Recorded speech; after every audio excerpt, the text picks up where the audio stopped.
পুজো complete সকালবেলা। আজকে একটু তাড়াতাড়ি হয়ে গেছে। চলো, ঠাকুর তো পুরো ফুলে একদম ঢেকে গেছে, এত ফুল হয়েছে ও নানান রকমের। চলো তোমাদের দেখাই সেগুলো।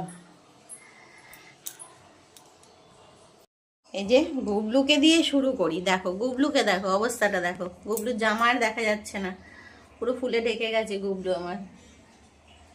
এইখান থেকে দেখাই মা কালীর কাছ থেকে। মা কালী, লক্ষ্মী নারায়ণ, কিন্তু স্থলপদ্ম ফুটছে। এই যে এটা কিন্তু সাদা ফুটেছিল, যত বেলা হবে এটার কালার চেঞ্জ হয়ে যাবে। গুবলু, এখানে মা দুর্গা, মা দুর্গাকেও একটা পদ্ম দিয়েছে, অনেক পদ্ম হয়েছে। এই যে বাবা মহাদেব, ভোলা মহেশ্বর, লোকনাথ বাবা।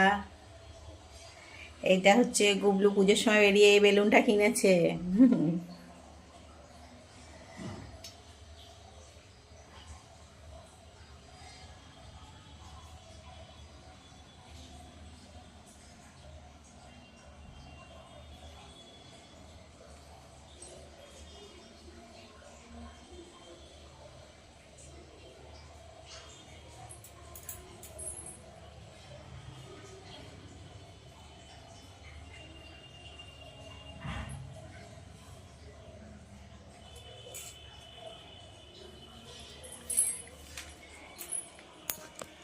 অনেক সময় লাগে এই ফুল দিয়ে সাজাতে, যেরকম সময় লাগে, আবার সন্ধেবেলা যখন এই ফুলগুলো নামাবো তখনও অনেকটা ধৈর্য ধরেই নামাতে হয়, কারণ ছোট ছোট সব শিউলি ফুল তো, সেই জন্য অনেকটা ধৈর্য নিয়ে এগুলো, এই কাজগুলো করতে হয়।